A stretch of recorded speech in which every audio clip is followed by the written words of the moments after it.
Quando se fala em acidente de OVNIs, Roswell, no Novo México, imediatamente vem à mente.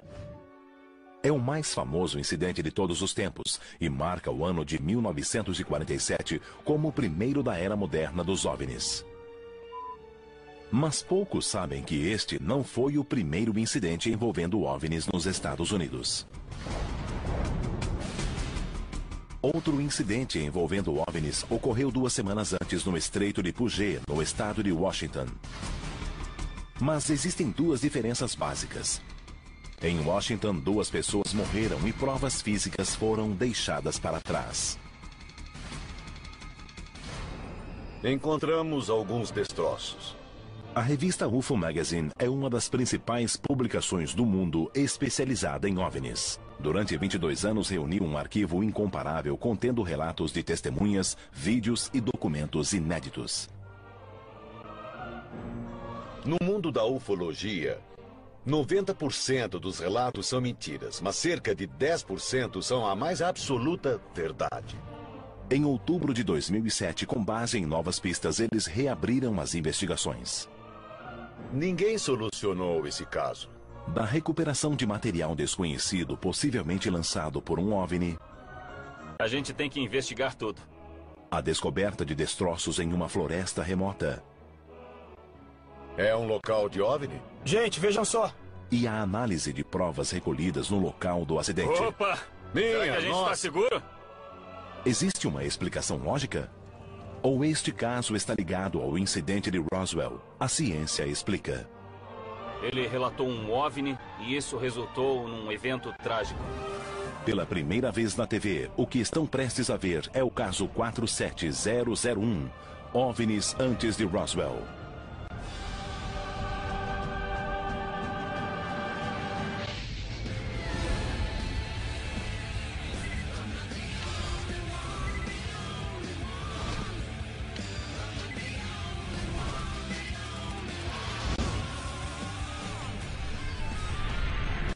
Caçadores de OVNIs. 21 de junho de 1947. Cerca de 2 semanas antes de Roswell.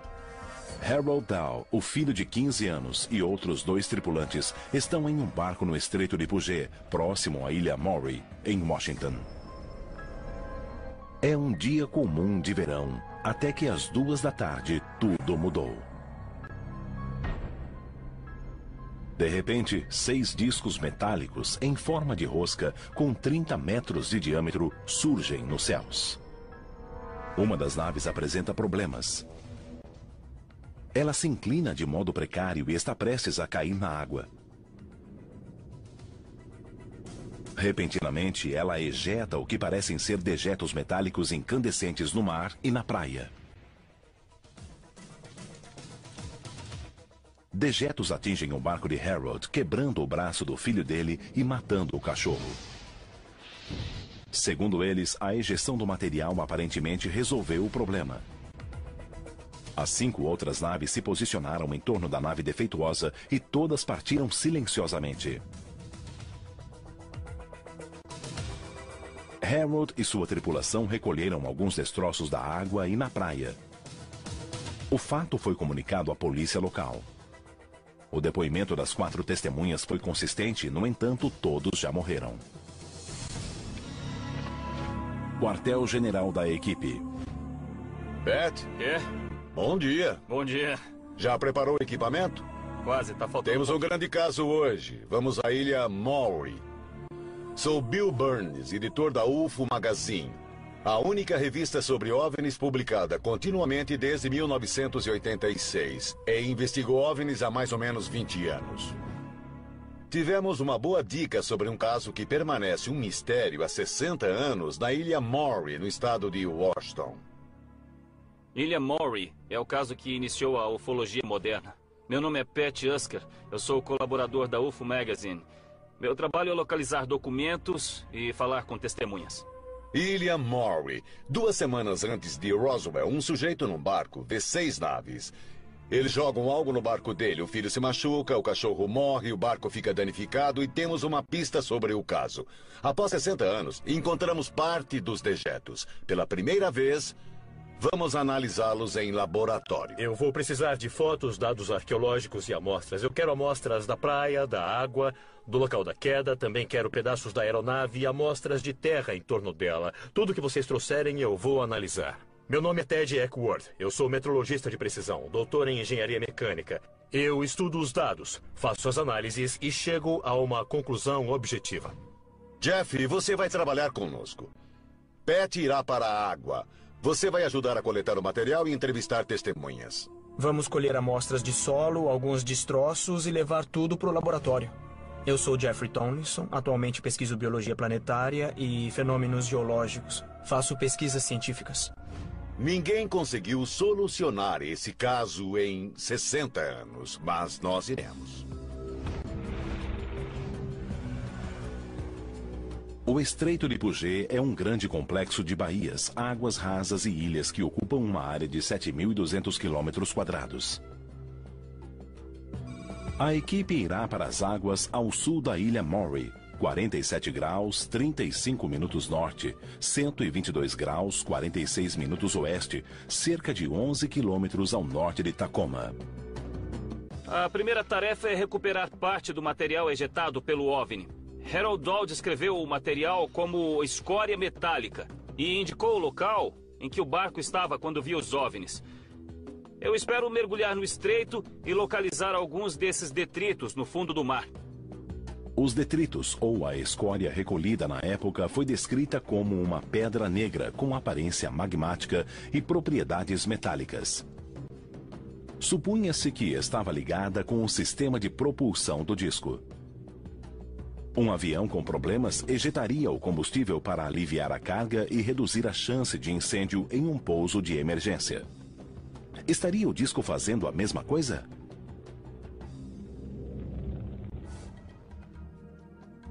Acha que a água está fria?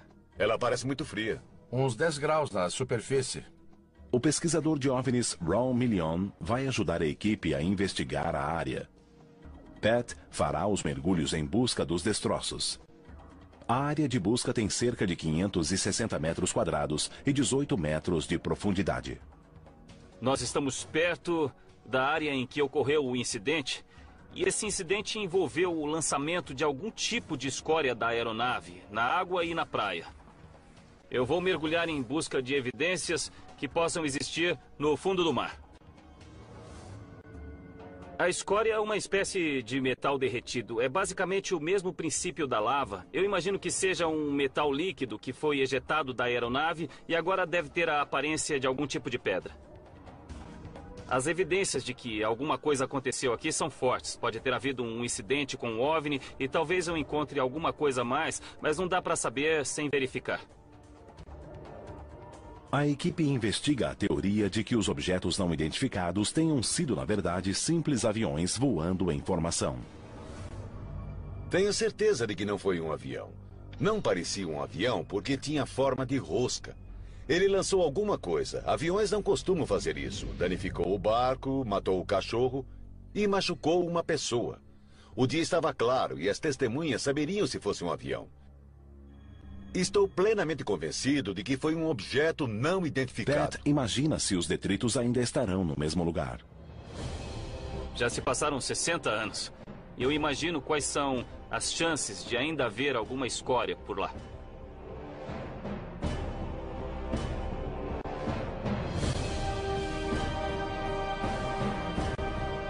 Pat é um mergulhador com mais de 18 anos de experiência.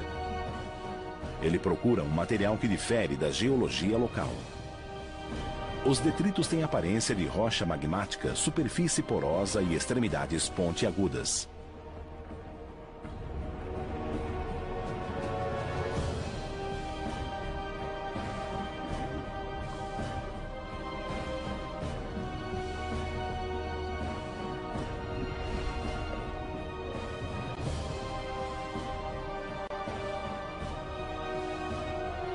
Quer uma ajuda?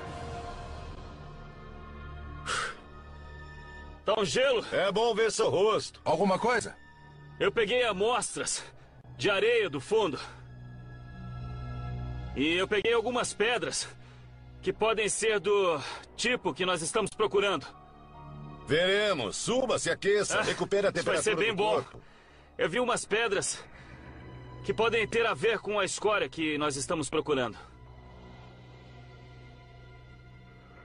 Numa investigação dessas, nós não podemos ignorar nada. A seguir, este seria o material lançado por um OVNI em 1947? E outra teoria é que estavam levando escória extraterrestre. E seria possível que esses detritos tenham causado a morte de 2 oficiais enviados para investigar o avistamento dos OVNIs?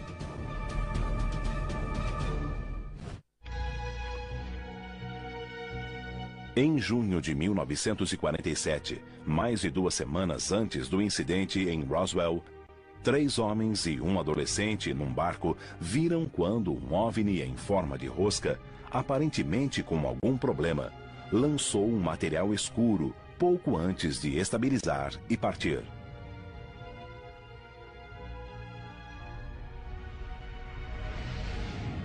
Com base no depoimento de Harold Dow, capitão do barco, a equipe localizou o ponto onde os detritos caíram na água. Você pegou amostras do solo? Eu achei que não ia fazer mal. Vamos classificar rapidamente. Ei. Espere um pouco. Isto aqui é muito interessante. Encaixa-se na descrição de uma lava negra. Basta olhar a superfície da coisa. A textura. Comparada com as outras amostras, esta aqui é singular. Corresponde exatamente à descrição que ouvimos. Encaixa-se no perfil. Os investigadores seguem para a praia. Para que seja feito um exame completo, a área é dividida em uma malha com quadrados de 90 centímetros de lado, começando na praia e seguindo o morro acima. Alguma coisa aí, Bill? Cristal interessante. Veja só. Eu estou procurando qualquer pedra que possa ser o subproduto de algum processo de derretimento de metal. Alguma coisa que estava tão quente que derreteu e depois de derretida foi lançada de um OVNI que tinha a forma de uma rosca e que veio parar na costa. A 90 metros da praia, Ron encontra um objeto com cerca de 35 centímetros de comprimento que se encaixa na descrição. Achei uma peça muito interessante. Eu acho que é uma escória. Teremos de examiná-la. Muito interessante. Eu achei isso mais para cima, na colina, neste local aqui. E acho que esse é o caminho que o objeto fez. Ele seguiu por aqui. O que você descobriu, Pat? Eu achei bem interessante. É meio estriado, meio deformado. Parece que escorreu, que já esteve derretido e que solidificou quando esfriou. Encontramos algumas peças na praia que parecem combinar com a escória achada no Estreito de Puget. As análises vão confirmar isso ou não. Vamos falar com George Early. Ele conhece os casos. Acima de tudo, ele falou com os moradores da região. Conhece todos os detalhes dos casos. Coisas que pouca gente poderia saber apenas lendo os livros. Lá vem ele. Olha o George aí. Oi, George, puxa um tronco. Obrigado, Bill. George Early é ufólogo e morador da região noroeste do Pacífico. Ele foi chamado pela equipe porque possui um profundo conhecimento do caso e dos eventos resultantes daquele encontro. Esta é a primeira vez que ele fala publicamente sobre sua pesquisa do caso. Um homem chamado Harold Dow viu 6 roscas achatadas com cerca de 30 metros de diâmetro, com um vão de uns 8 metros.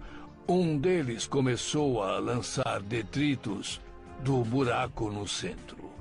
Pareciam estar incandescentes por causa do som que produziam quando entravam em contato com a água. Acertaram o barco, o filho dele, acertaram o cão, mataram o cão. Segundo George, a história de Harold Dow chegou à Força Aérea e 2 oficiais da inteligência foram enviados para recuperar os detritos dos OVNIs. O pessoal da Força Aérea veio aqui e recebeu uma caixa de fragmentos que eles aceitaram com relutância, mas eles a levaram. Aí o B-25 da Força Aérea partiu para onde? Hamilton. Campo Hamilton, na Califórnia. Sim, eles partiram do Campo McCord e iam na direção sul a 3.000 metros. Então foi a 10.000 metros que os problemas começaram? Sim. De acordo com relatórios oficiais, em 1º de agosto de 1947, 40 dias após o incidente, Harold Dahl recebeu a visita de 2 supostos oficiais da inteligência que levaram os detritos recolhidos por ele.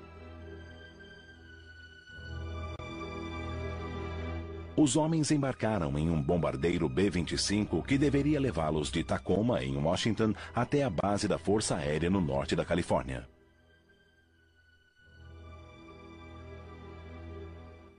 O fato ocorrido minutos após a decolagem é o maior mistério do incidente da Ilha Maury. O avião havia passado por uma revisão completa 2 semanas antes, mas 20 minutos após a decolagem, ele caiu nas proximidades de Kelso, em Washington. 2 passageiros saltaram de paraquedas, mas os pilotos morreram no acidente. De acordo com a investigação oficial, o motivo da queda foi um incêndio na caixa de derivação da aeronave. No entanto, alguns ufólogos acreditam que os detritos no compartimento de carga iniciaram uma série de eventos que derrubaram o avião. Já fizemos o bastante aqui. Vamos a Kelso, é onde estão os destroços do avião. Vamos fazer uma busca, vamos procurar peças do avião, examinar a área. Quem sabe as respostas podem estar lá? Sim, vamos a Kelso. A caminho do local da queda, Pat decide passar na biblioteca para ver se os arquivos da cidade possuem alguma informação sobre o acidente. Pat, o que foi que descobriu? Estava certo.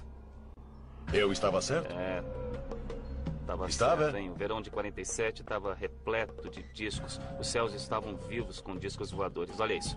Discos vistos em 39 estados. Nossa. Objetos misteriosos começaram a surgir nos céus quando Kenneth Arnold afirmou ter visto 9 discos voadores prateados 3 dias após o incidente na Ilha Maury.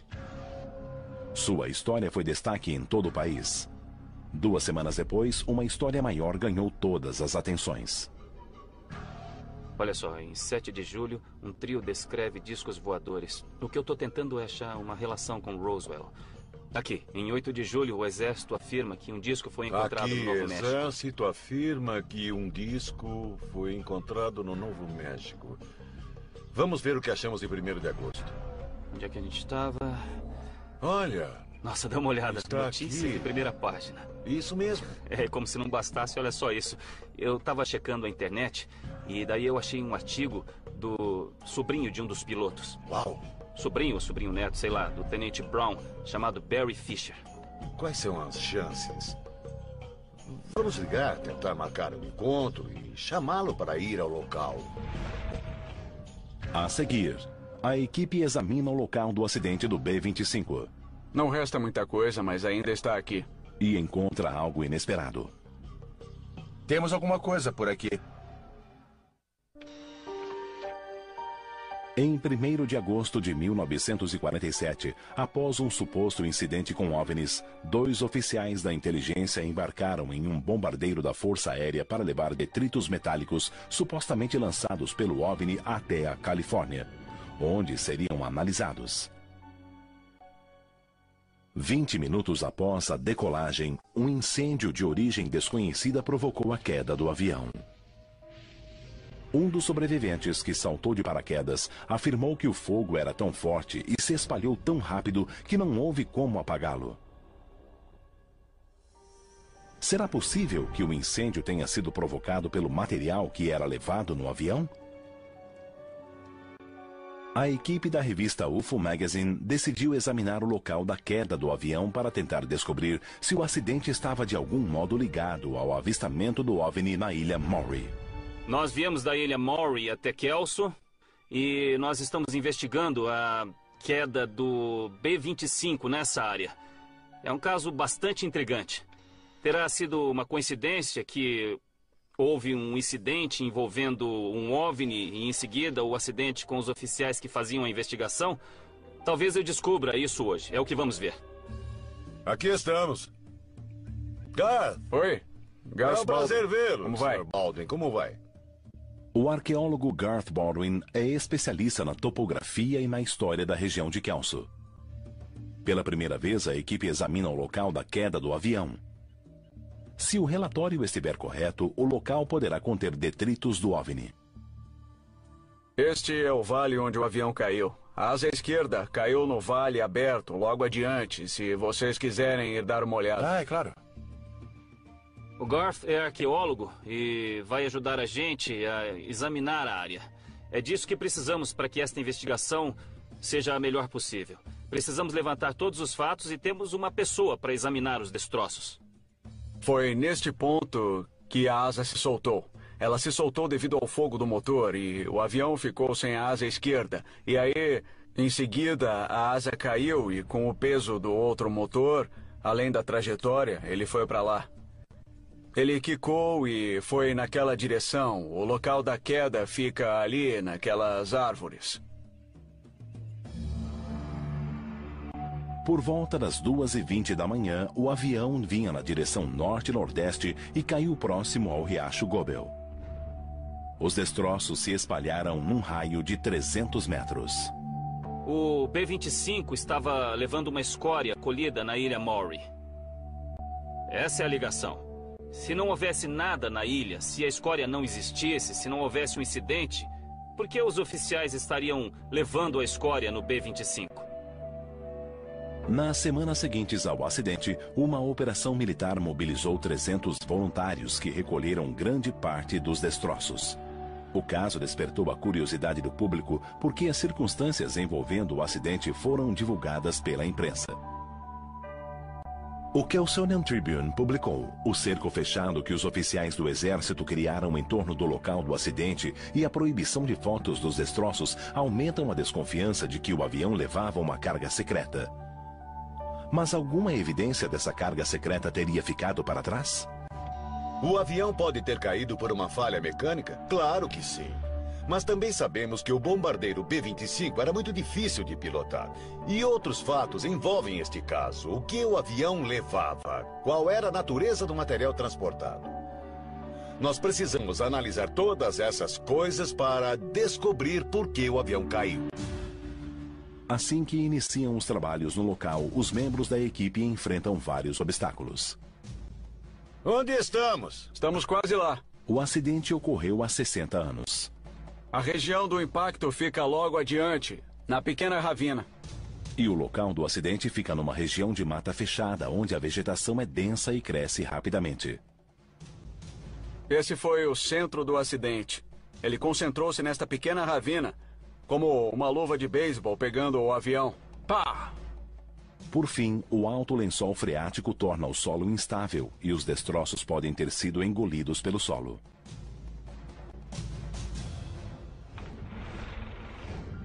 Este é o ponto central do material encontrado aqui e do que foi relatado. Esta é a nossa referência central. Isto pode ser a estrutura que envolvia o motor ou a caixa protetora em volta do nariz, talvez. É alumínio de aviação. A estrutura é de um metal ferroso como aço, o que é incomum na maioria das partes de um avião. Vamos ver o que detectamos. Nós temos alguma coisa aqui, muitos destroços. Temos alguns materiais que com certeza são dos aviões da classe B. Não resta muita coisa, mas ainda estão aqui. Obviamente é um avião, existe alumínio de aviação aqui. Há estabilizadores nele, algum tipo de barra, e tem isto aqui que costuma indicar aquecimento. Algum tipo de aquecimento? É, por causa do fogo. A primeira evidência real de OVNIs pode estar debaixo dos nossos pés. Se havia alguma coisa estranha no compartimento de carga, com o impacto do acidente, o calor e o derretimento, propriedades da carga podem ter se transferido para a fuselagem do avião. Segundo o Guia de Recuperação de Evidências do Departamento de Justiça, o princípio de trocas estabelece que, quando dois objetos entram em contato, sempre haverá uma transferência de material. Se pudermos encontrar a escória que estava no avião, aquilo que causou o incêndio que estava próximo ao local em que o fogo começou, então teremos provas concretas que ETs estavam no avião. A equipe estabelece um raio de buscas a partir do ponto central determinado por Girth. Uma lei ambiental proíbe a escavação do solo. Em vez disso, a equipe põe indicadores nos locais de interesse.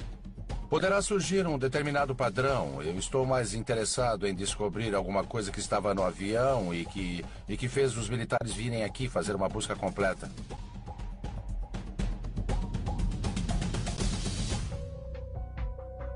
Gente, vejam só. Temos borracha aqui. Isso é um isolamento ou é um pneu? As amostras serão enviadas a Los Angeles para serem testadas em busca de anomalias. Colhi umas amostras de solo. Essa daqui é da base do acidente. Demais. E esta aqui é da margem, a 2 metros do motor. Temos muitos equipamentos que não existiam em 1947. O Exército enviou 300 pessoas para examinarem a área. Mas a tecnologia não era tão sofisticada como é atualmente. Nós temos detectores de metal mais sensíveis e radares que penetram o solo para vermos o que acontece sob a terra. Além disso, temos o Garth, que elaborou o plano para a busca.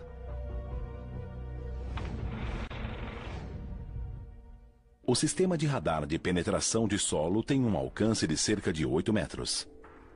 Ele envia e recebe sinais, criando uma imagem tridimensional do subsolo. Rob Shaw, especialista neste tipo de radar, conduz as operações.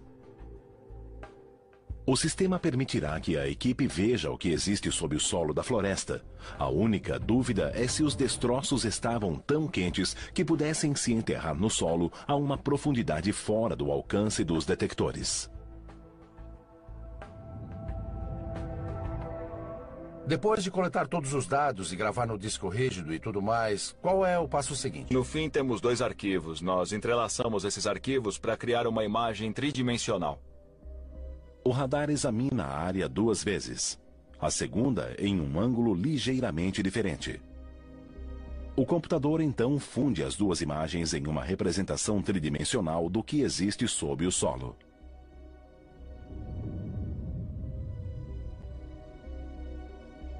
Enquanto Rob continua mapeando o que existe sob a superfície, a equipe coleta pedaços do B-25. A seguir, a ciência responde algumas perguntas e levanta outras. O mistério permanece. E a equipe descobre que nem toda a evidência está enterrada. Parte dela está viva. Barry? A equipe da UFO Magazine examina o local de um acidente de avião próximo a Kelso, em Washington. Eles estabeleceram um perímetro e o mapearam com um radar de penetração de solo.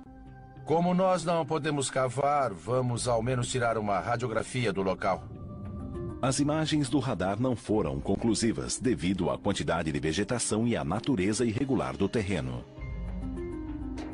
Os dados que estamos recebendo do radar, do equipamento que usamos, não são conclusivos. Na verdade, neste terreno é muito difícil movimentar o aparelho e, além disso, o solo está saturado com água.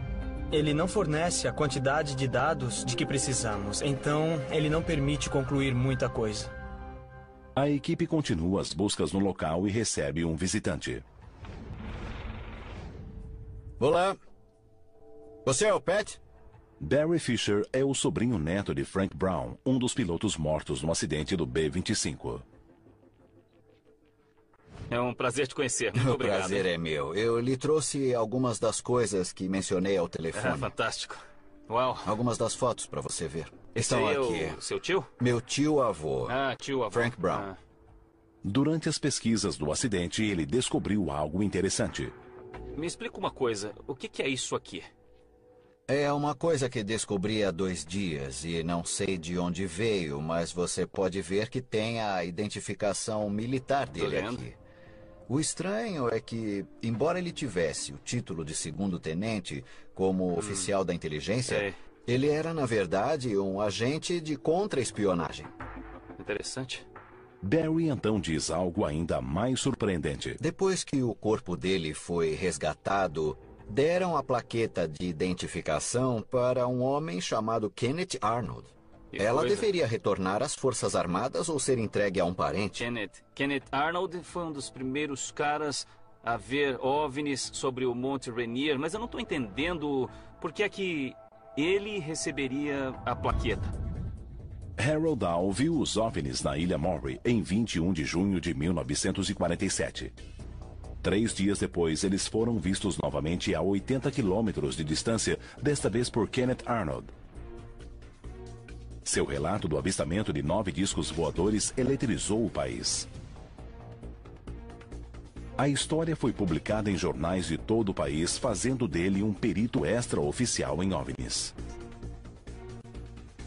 2 semanas depois, em 7 de julho de 1947, um disco voador supostamente caiu próximo a Roswell, no Novo México. Será possível que os 3 eventos estejam relacionados? Enquanto isso, Harold Dow manteve-se em silêncio sobre o que tinha visto. Quando decidiu falar, Kenneth Arnold encontrou-se com ele para comparar as experiências. Após falar com Harold, Kenneth ficou convencido que sua visão tinha sido real e que poderia ter consequências para a segurança nacional. Ele procurou a inteligência militar que enviou homens à Ilha Maury para recolher o material extraterrestre. E qual era o envolvimento do Kenneth Arnold? Por que é que ele era chamado para investigar os avistamentos de OVNIs? Depois do avistamento de Kenneth Arnold, o país enlouqueceu. Uma semana depois, o exército divulgou uma história impressionante, a história da queda de um disco voador em Roswell, no Novo México. Eles deram razão a Kenneth Arnold. Como ele já era a principal testemunha de OVNIs no país, acabou fazendo as investigações. Após a morte do Tenente Brown, sua identificação militar foi entregue a Kenneth. Quanto mais soubermos sobre a relação entre o acidente em Kelso e o caso da Ilha Maury, mais temos de nos perguntar: por que a Força Aérea enviaria 2 oficiais da contra-inteligência para investigar o caso e por que recolheram a escória? Diante da pressão, Harold Dow desmentiu a história em um depoimento ao FBI em 7 de agosto de 1947. No entanto, até a morte, ele continuou acreditando que o avistamento havia sido real. Não houve um esclarecimento e isso deixou uma espécie de vazio na família. Por isso, espero que possamos ter um pouco mais de informações com o que estão fazendo aqui. Isso é uma coisa que não existe apenas na internet ou num livro sobre OVNIs. Isso é um evento real. E independente do que o Harold Dow tenha visto, ele relatou um OVNI e isso resultou num evento muito trágico.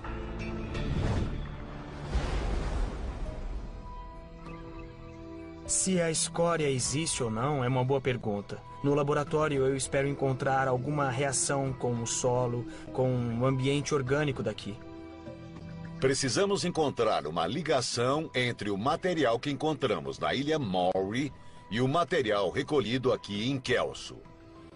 Essa ligação física só pode ser estabelecida por meio de 2 testes. A seguir, as evidências são postas à prova. A ideia do avião ser derrubado por dejetos do OVNI é absurda? Ou é possível que eles tenham perfurado a fuselagem da aeronave? Atenção! A experiência mostra que é possível. Olha isso! Em outubro de 2007, com as provas em mãos, a equipe chega ao laboratório do Dr. Sam Iogar, que irá utilizar equipamentos de última geração para determinar a causa da queda do B-25. Estamos aqui próximos a Orange County, no laboratório do Dr. Sam. Trouxemos um material de Kelso para ser analisado. Recolhemos amostras de solo para ver se existe algum material anômalo. Também trouxemos a borracha do tanque de combustível do avião. Queremos ver se uma falha mecânica, no caso a falha elétrica descrita pelos sargentos, causou a explosão do tanque e derrubou o B-25.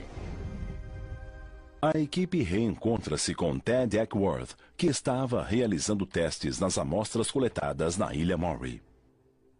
O Pat mergulhou na Ilha Maury e a maior parte das pedras que ele encontrou são como essas aqui, que são rochas sedimentares, muito comuns naquela região. Ele encontrou também uma coisa muito interessante que o deixou muito animado, que é essa amostra aqui. É bastante leve, é obviamente muito diferente das rochas que encontramos naquela área. A cor e o peso... Dá para ver essas bolhas ou textura vesicular que é consistente com o que podemos encontrar no metal que foi superaquecido e também foi aerado. É uma coisa que poderia até se parecer com uma escória. Algum metal que tenha sido superaquecido e ele se liquefez e acabou caindo de algum OVNI, mas na verdade é uma rocha ígnea. É uma rocha formada pela atividade vulcânica e foi trazida para a superfície através do manto. Eu não acredito que seja escória extraterrestre. Mas eu até entendo por que o Pat suspeitou que fosse. Em busca de mais resultados, a equipe segue para o laboratório. Oi, Sam. Oi. Como vai? Muito bem, Muito bom e te você? ver. Este Como aqui vai? é o Dr. Sam Iowa. Oi. O Dr. Iogar verificará se as amostras apresentam alguma anomalia. Esta é a primeira vez que este tipo de precisão científica está sendo aplicada a uma investigação de OVNIs. Faremos análises das amostras para ver se existe algo anômalo que não pode ser explicado. Temos várias amostras de solo do local. Temos um pedaço de metal, achamos que é alumínio. E temos um pedaço de borracha, que também deve ser um fragmento do avião acidentado. A maior parte do material é identificado. É uma questão de saber se é anômalo ou se é normal. Nós fizemos uma série de testes comuns na indústria metalúrgica. Raios-X transmissivos. Vamos bombardear a amostra com luz infravermelha. Ver as vibrações moleculares. Medimos algumas difrações de raios-X. Fizemos varreduras com microscópio eletrônico. Com esse sistema, vamos passar os raios-X pelo material. Os testes que fizemos são compreensivos e são as ferramentas corretas para esse trabalho. Só precisamos ter a sorte de encontrar uma amostra que contém alguma evidência. Terminados os testes, os resultados mostram uma tendência interessante. Eu peguei uma pequena amostra da borda da peça de alumínio e a analisei pelo método da difração. E, como pode ver, esse é o padrão gerado. A amostra de alumínio acabou gerando alumínio e óxido de alumínio. Sim, estava corroída sim. O óxido de alumínio é a combinação do alumínio com oxigênio. É uma reação química resultante da corrosão ou exposição a alta temperatura. Todos os resultados indicam que houve um grande incêndio a bordo do B-25. Isso vai contra outra teoria que aponta uma explosão no tanque de combustível como a causa da queda. Em seguida, são analisadas as amostras de solo colhidas no local do acidente. Aqui estão os padrões para as 4 amostras, perto do motor e a 5 metros de distância.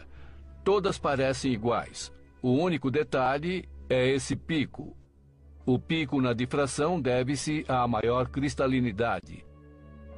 E um dos motivos para isso ocorrer é o aquecimento. A cristalinidade das amostras confirma que o calor foi intenso e que todas elas foram afetadas. Mas a maior dúvida permanece. O que causou o incêndio que derrubou o avião? Se alguém me disser assim, pode ter havido uma faísca no avião? Tá bom, mas então me explica como é que surgiu essa faísca. É possível que essa suposta escória, por meio de uma radiação intensa ou campo magnético, tenha provocado um incêndio? Pode ser, talvez, mas eu não sei.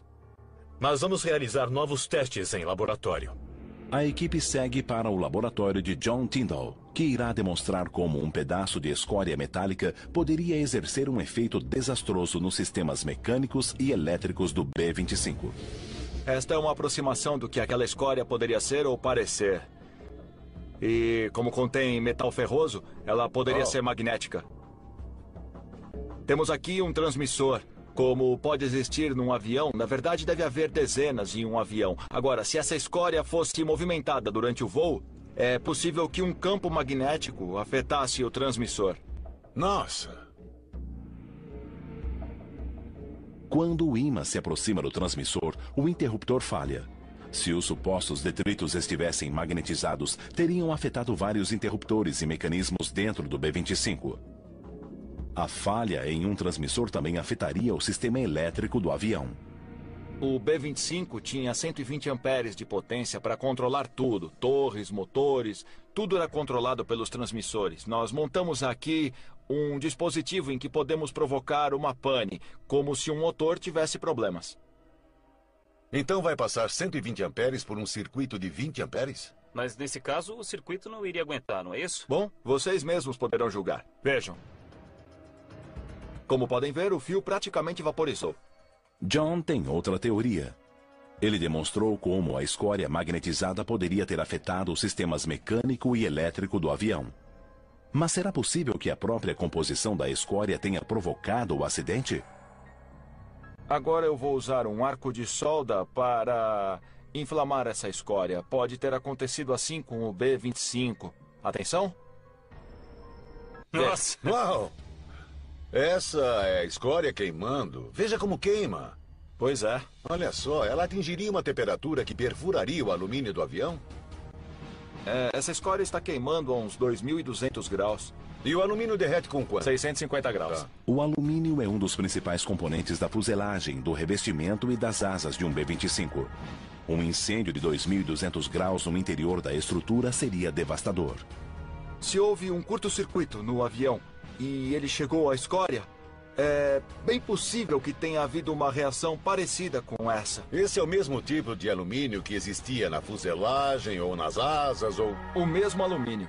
É o tipo de coisa que, na combinação certa, pode ser muito inflamável e ter uma reação bastante exotérmica. Atenção! Vejam. Minha nossa!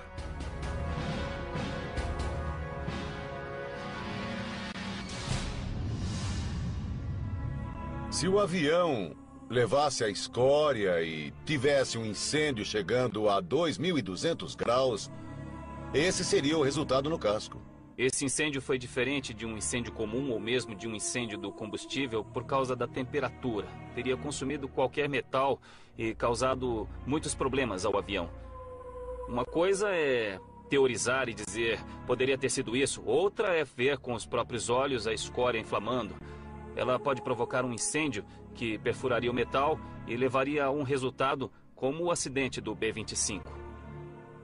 E uma das possibilidades é que detritos extraterrestres podem ter causado o acidente.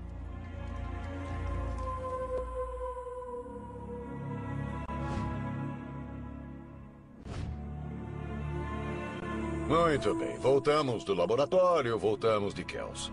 Nós não pudemos escavar os destroços, mas nós conseguimos coletar muitas coisas boas. E pudemos determinar que o incêndio pode ter ocorrido sim. Sabe, houve um motivo para que aquele avião tenha pegado fogo. Isso houve. Assim, todas as provas colhidas, as amostras que o Pat encontrou mergulhando foram excluídas, mas outras amostras foram levadas ao laboratório. Claro que não encontramos nenhuma prova definitiva da presença extraterrestre, mas também, por outro lado, nada excluiu essa possibilidade.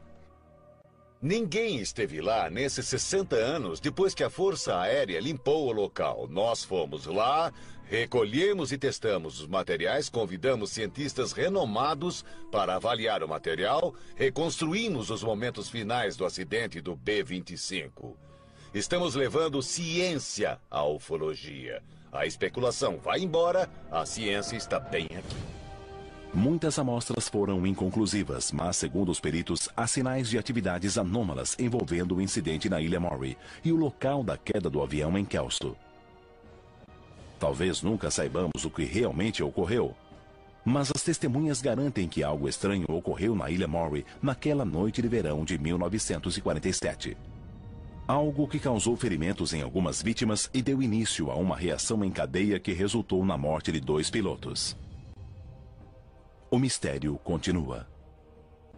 No mundo da ufologia, 90% dos relatos são mentiras. Podem ser delírios, podem ser invenções descaradas ou enganos inocentes. Mas cerca de 10% são a mais absoluta verdade. Vamos encontrar porque está lá. E quando encontrarmos, vamos provar.